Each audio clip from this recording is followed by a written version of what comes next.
But we're going to start with Real Madrid, the defending champions, 15 times Champions League and European Cup winners. They were 2-0 down, Janusz, yesterday against Borussia Dortmund. Maybe a little bit like David Neri scoring for Scotland at the World Cup in 1982.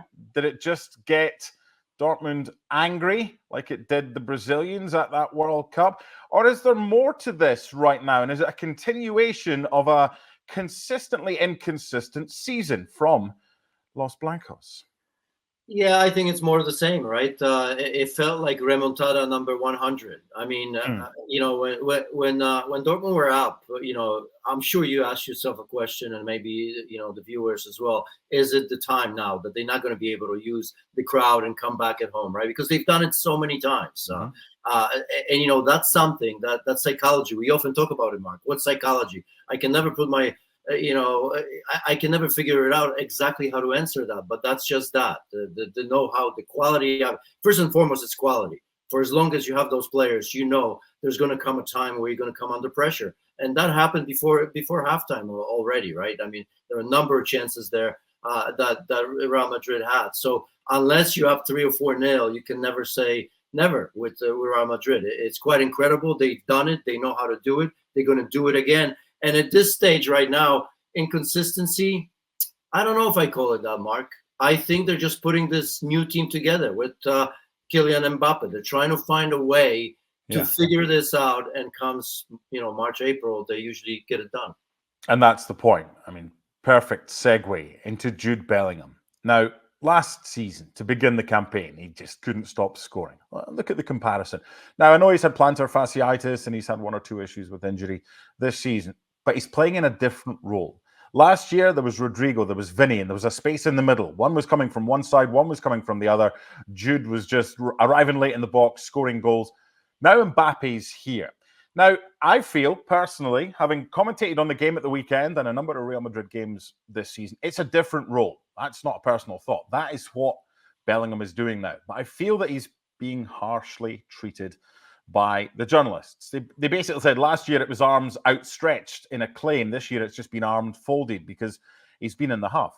He's the one that's kind of playing this Claude Makélélé everywhere role. He's the one that has to try and stop the gaps. And that's because Mbappe and Vinny, and to an extent Rodrigo, they're the ones that are trying to score the goals, but they aren't really working back. And since the Mallorca game and the first game of the season, Bellingham's been the one who's kind of been a little bit of the scapegoat here. So how can you say, if you're Marca or some of the other critical papers, yes, he's not been as good goal-scoring wise as last season, that's fine.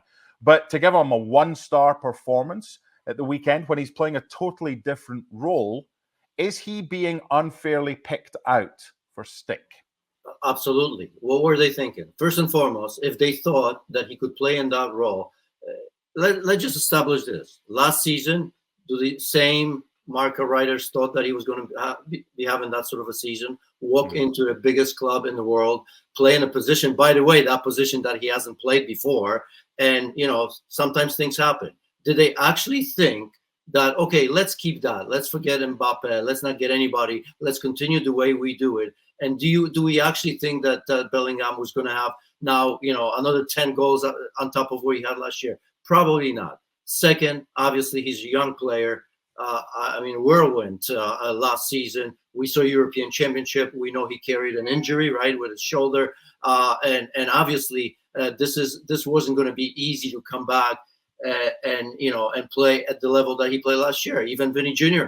started rather slowly, right? That happens again. So I think they're absolutely crazy. I'm not afraid to say that. I think his role will be in the midfield. I think they knew that getting Mbappe was the right decision. And by the way, it was a conscious decision. So it's not something that all of a sudden Jude Bellingham woke up and says, oh my God, what's happening to me? I'm playing a different position.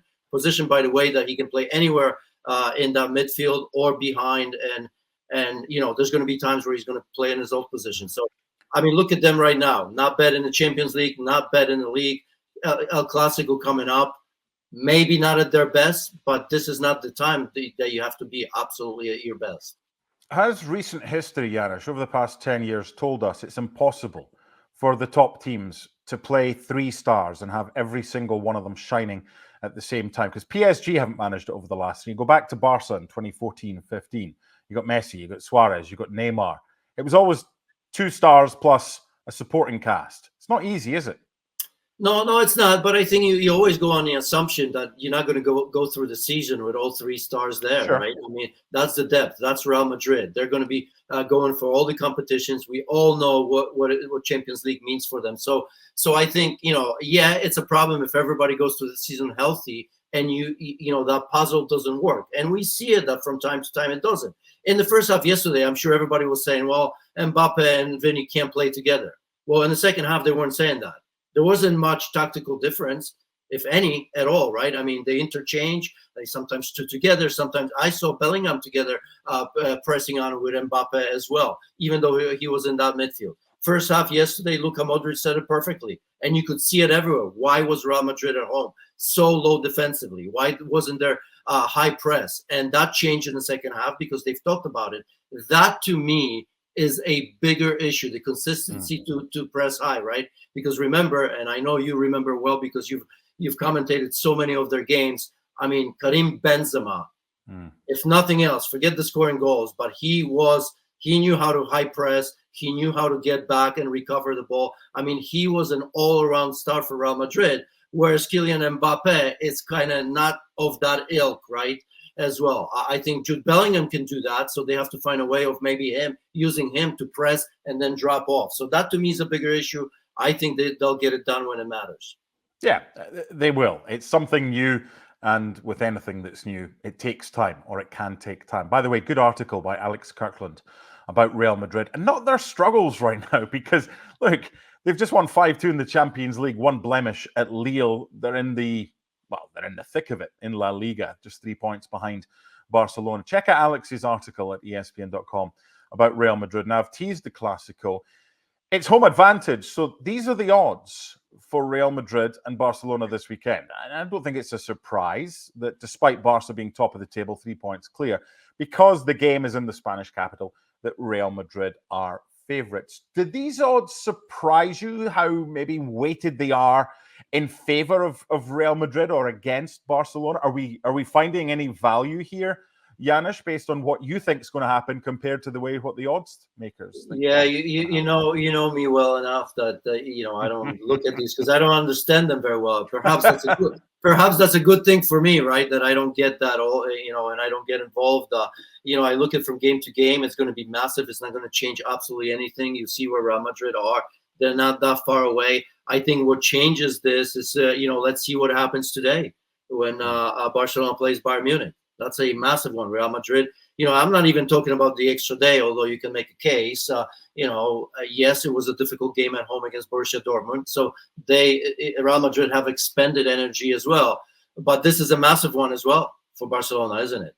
Against Bayern Munich, a team that recent history doesn't bode well. So I think they want to make that right, and we'll see what sort of shape they come into the El Clasico. Yeah, you get up for it, but you also pay the price for games midweek, especially like these. And so let's just wait and see. But I don't think that matters at this moment. Well, it matters psychologically once again, right? Yeah. I think if Barcelona were to go to Real Madrid, if they were to lose, not get a result against Bayern Munich, and then not get that result, it's experience against a younger team, right? Barcelona, for the first time, may have an excuse of kind of being still on the youngest side. Real Madrid are favorites here for sure. No questions asked, even though Barcelona has had a good season. Yeah, we've reported on enough Clásicos over the years to know that there might be excuses before the games, but there's never any excuses for the losing side after the game.